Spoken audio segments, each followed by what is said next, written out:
The thing about achieving faster-than-light travel, mastering quantum entanglement, and building space stations the size of small moons is that somewhere along the way, civilizations tend to forget how their ancestors survived without a molecular assembler. This was a lesson the crew of the Methodical Progress was about to learn in the most humiliating way possible. The ship had been a marvel of collaborative engineering, a joint venture between four of the galaxy's most technologically accomplished species. It boasted self-repairing hull plating, an AI that could calculate jump coordinates while simultaneously optimizing the coffee maker, and enough redundant systems to make paranoid engineers weep with joy.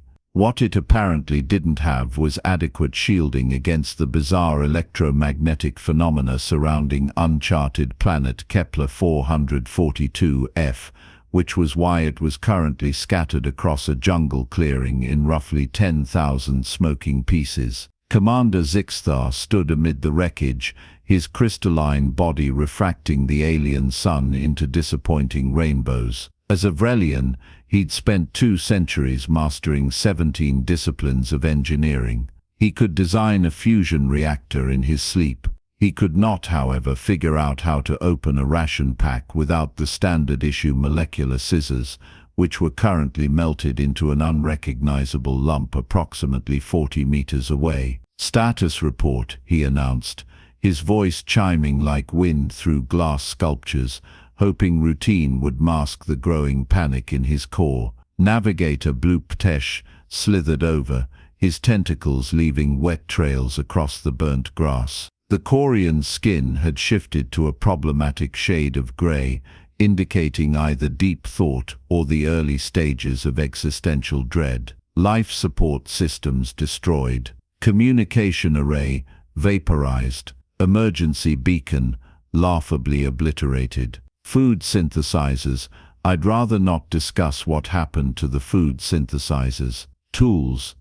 Zixthar asked, though he already knew the answer from the way his security chief was staring at a piece of twisted metal with the intensity of someone watching their entire worldview collapse. Gortak, a Horthak whose species had conquered 12 systems through sheer physical intimidation, held up what might have once been a plasma cutter. It now resembled abstract art. Everything in the equipment bay was in the section that hit first. It's all gone. Every wrench, every cutter, every welder.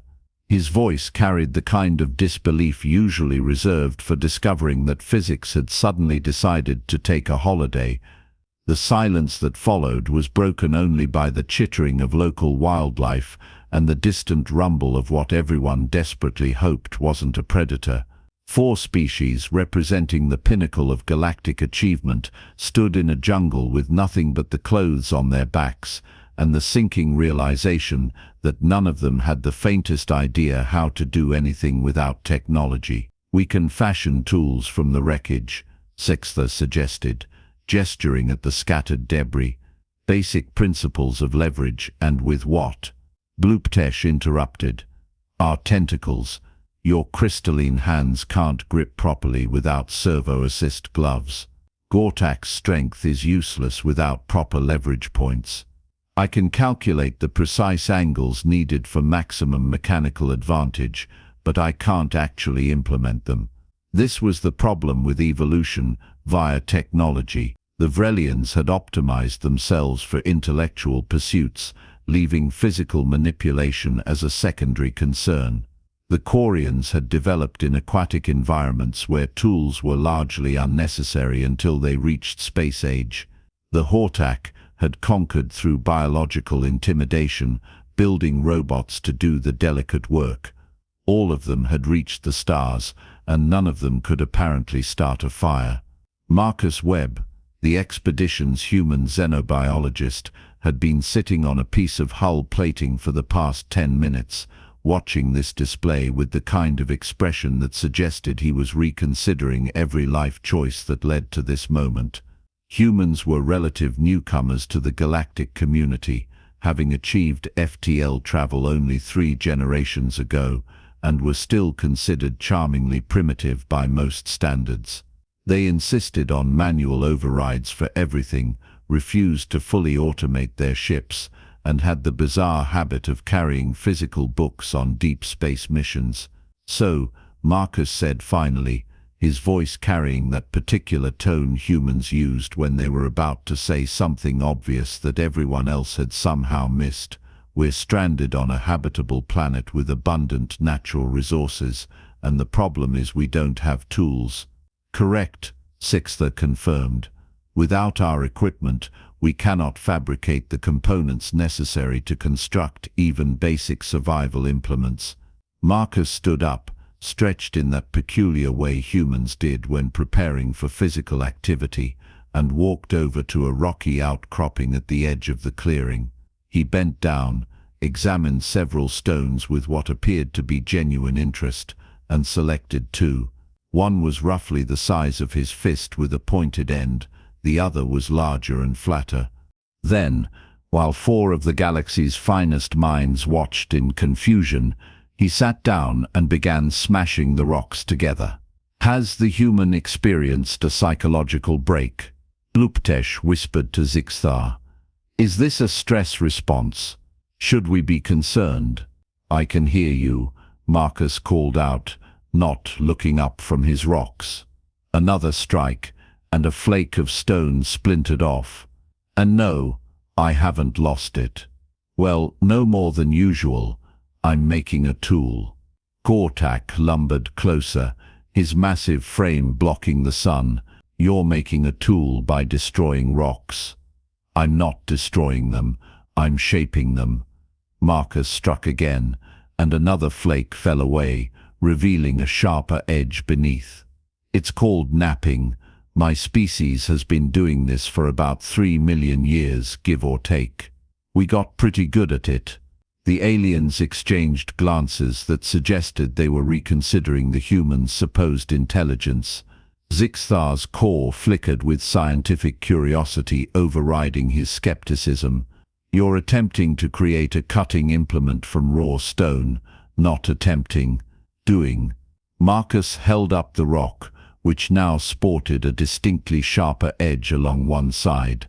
"Give me 20 minutes, and I'll have something that can cut through wood, skin, and most plant materials. Give me an hour, and I'll make you a hand axe that would make an archaeologist weep with joy." He was, unfortunately for everyone's sense of superiority, not exaggerating. 45 minutes later, Marcus held up a teardrop-shaped piece of stone with a wicked edge and a rounded base perfect for gripping. It looked primitive, certainly, but it also looked undeniably functional in a way that all their advanced knowledge currently wasn't. "Impossible," Luptesh muttered, his tentacles coiling in agitation. "That's actual technology. Crude, yes, but functional technology created from raw materials without any computational assistance." "Welcome to being human," Marcus said cheerfully, testing the edge against his thumb with practiced care. "We're great at making do. It's kind of our thing." What followed could only be described as a masterclass in applied stubbornness. While the alien crew members stood around having philosophical discussions about their helplessness, Marcus began systematically converting the jungle into a workshop. First came more stone tools. Not just one or two, but an entire toolkit. Scrapers for processing plant materials. Blades in various sizes. A hammer stone. A stone with a convenient groove that served as a primitive anvil.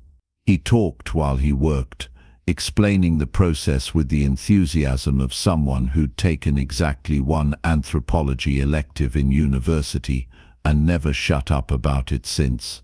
"The key is understanding fracture mechanics," he said, striking another flake from a core stone. "Conchoidal fracturing in fine-grained stone like flint or obsidian. You hit at the right angle with the right force, and physics does the rest. Our ancestors figured this out before they figured out language."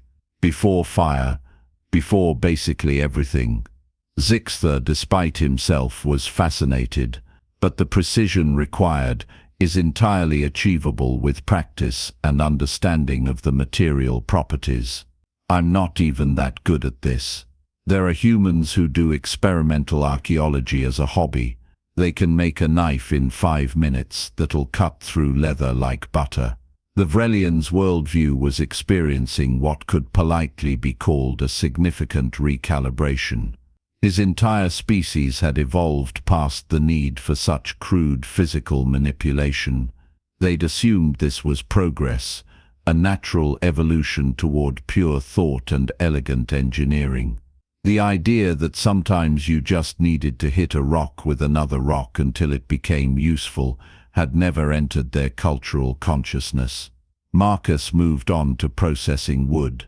Using his stone hand axe, he began felling small trees, the rhythmic thunk of stone against wood echoing through the clearing.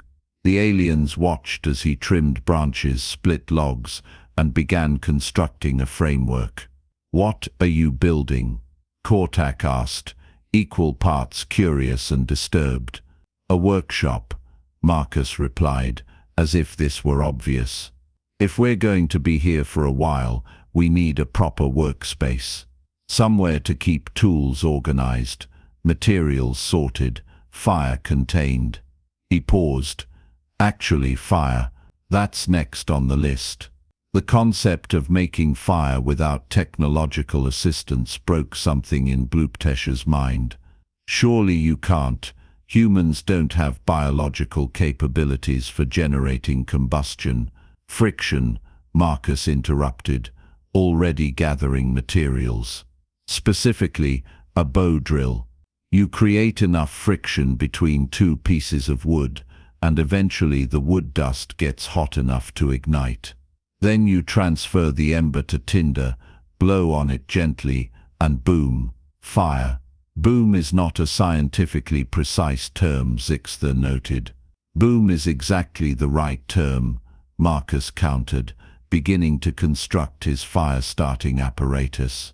It took him 3 hours to get it right, primarily because he was explaining the process to increasingly bewildered aliens, while also manufacturing each component from scratch. The bow was a curved branch with a cord made from plant fibers he'd extracted and twisted together. The drill was a straight stick that spun against a flat board, creating friction. The tinder bundle was dry grass and shredded bark. When the first ember finally glowed into existence, and Marcus gently blew it into flame, Kortak actually took a step backward. "He made fire," the Horthak whispered. "From sticks, and persistence, and physics," Marcus added, feeding small twigs into the growing flame. "Don't forget physics. Now who wants to learn how to make charcoal? Because I'm going to need that for the next phase." The next phase, it turned out, was metallurgy. Because of course it was. A human stranded on an alien planet apparently couldn't help but speedrun the entire technological development of civilization. Marcus spent an entire day prospecting, which was apparently a fancy term for wandering around hitting rocks and looking for specific colors and textures. He found iron oxide deposits in a streambed, nodules of what he identified as promising ore embedded in rock faces, and clay deposits that made him actually smile. "Clay is life," he announced, returning to camp with arms full of the stuff. "Clay is the difference between we have fire and we have fire hot enough to actually do something useful with it."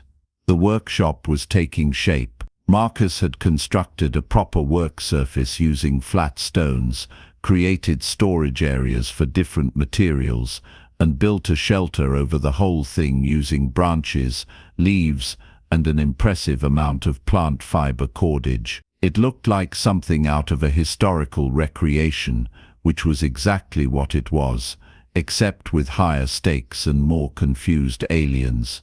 The forge came together over 3 days. Marcus built it up stone by stone, using clay as mortar, creating a dome structure with an opening for airflow. He carved a bellows from wood and leather, though in this case leather meant the processed hide of something that had made the mistake of being edible and not particularly fast. "I need to explain something," Marcus said as he worked. "Humans didn't develop all this technology in a vacuum. It took us thousands of years to go from stone tools to metalworking. I'm cheating because I know what I'm trying to build. I have the accumulated knowledge of my entire species' history. I'm not smart.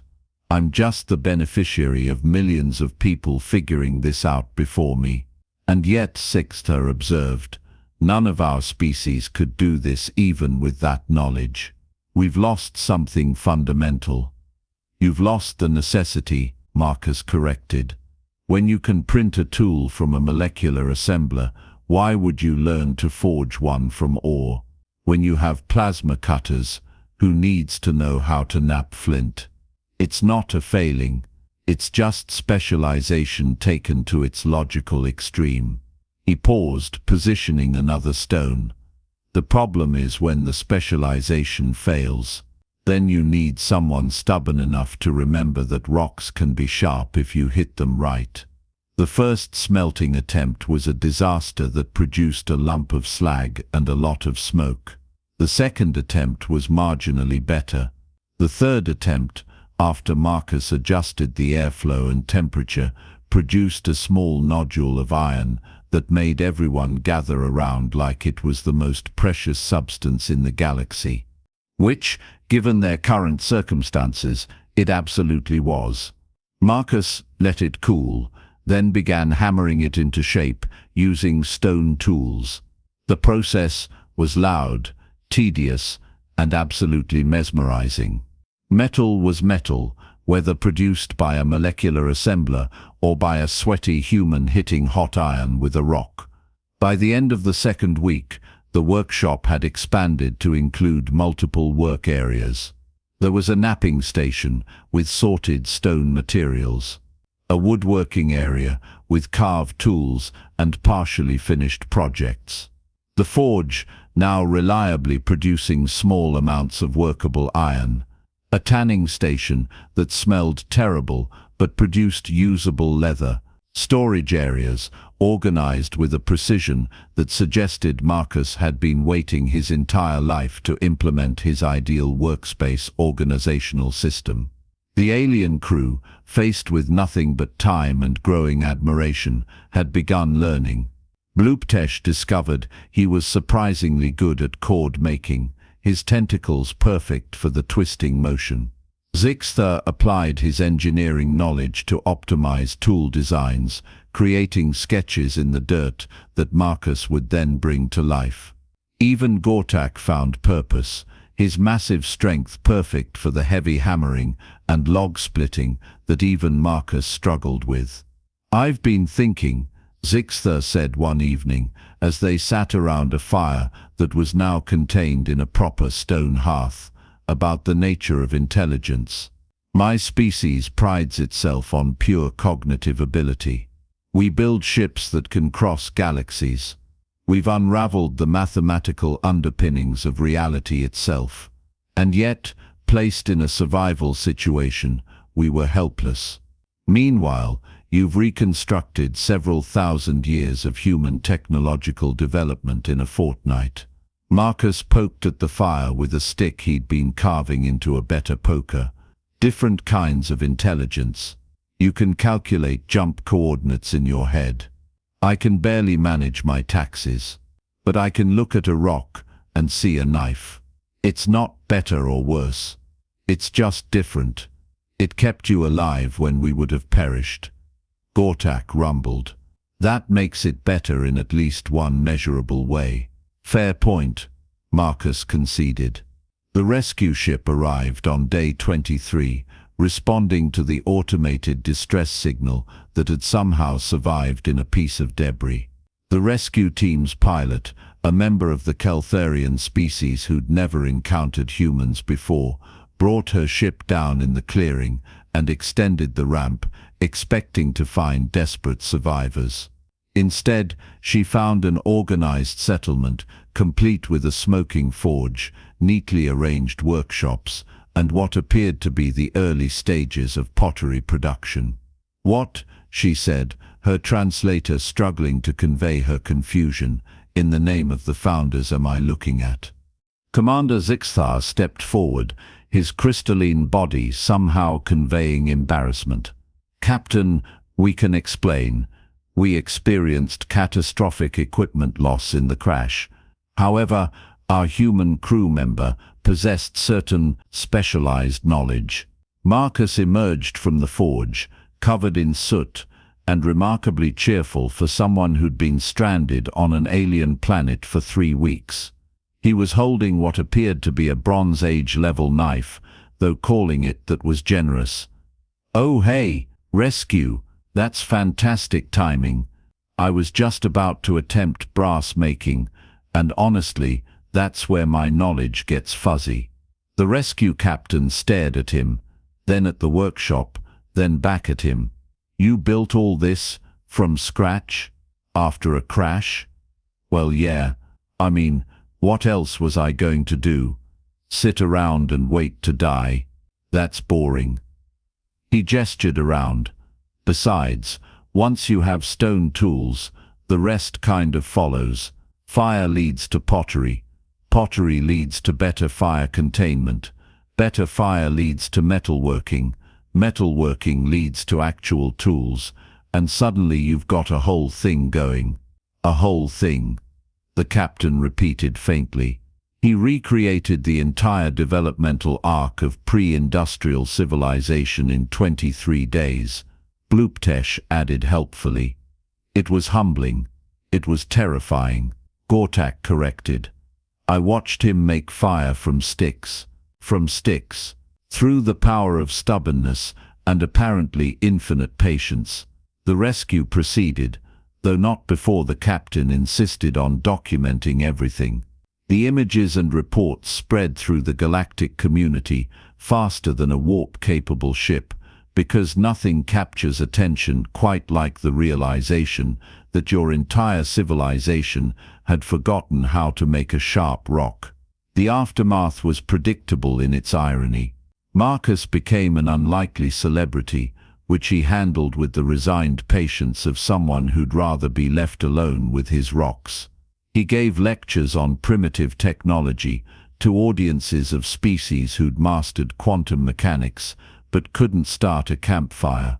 He consulted on survival training programs, teaching the galactic elite how to knap flint and make cordage. The Galactic Safety Commission, an organization that had previously focused on things like reactor containment and hull breach protocols, suddenly developed an interest in what they termed low-technology survival skills. Courses were created, manuals written. Emergency supplies on ships began, including not just molecular assemblers, but also fire-starting kits and basic stone tool materials, just in case. Zixthar went on to write a paper titled "The Specialization Trap: How Advanced Civilizations Lose Fundamental Capabilities." It won several academic awards and sparked a movement toward preserving primitive knowledge across multiple species. Somewhere, a human archaeologist read it and thought, "Finally someone gets it." But perhaps the most telling change was in the Vrelian education system. In addition to quantum mechanics and advanced field theory, students now took mandatory courses in basic material science, the kind that involved hitting rocks together and understanding why that worked. The first generation of students hated it. The second generation merely tolerated it. The third generation didn't question it at all. Marcus eventually returned to Earth, where he tried to explain to his friends and family why he was now a galactic expert in Stone Age technology, despite having a doctorate in xenobiology.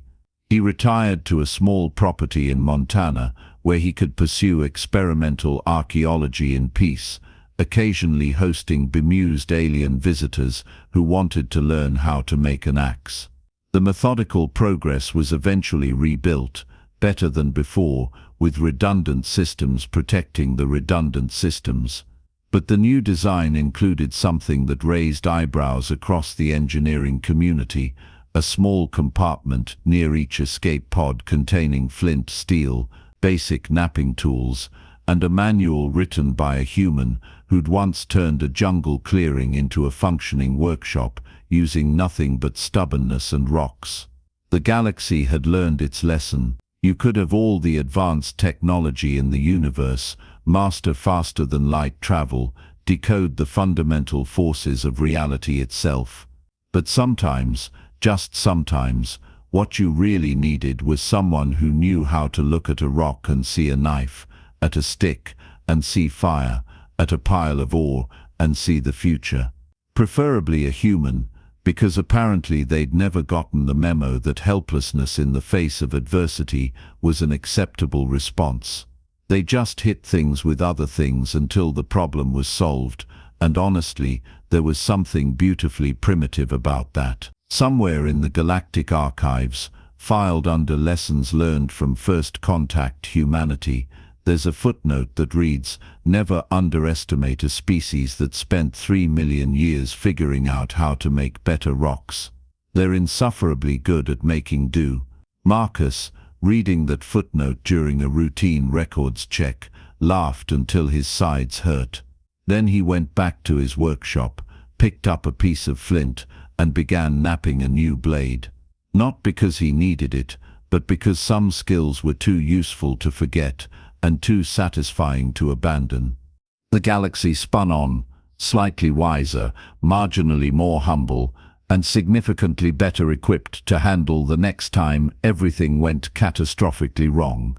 And if that next time came, somewhere a human would probably sigh, pick up a rock, and get to work.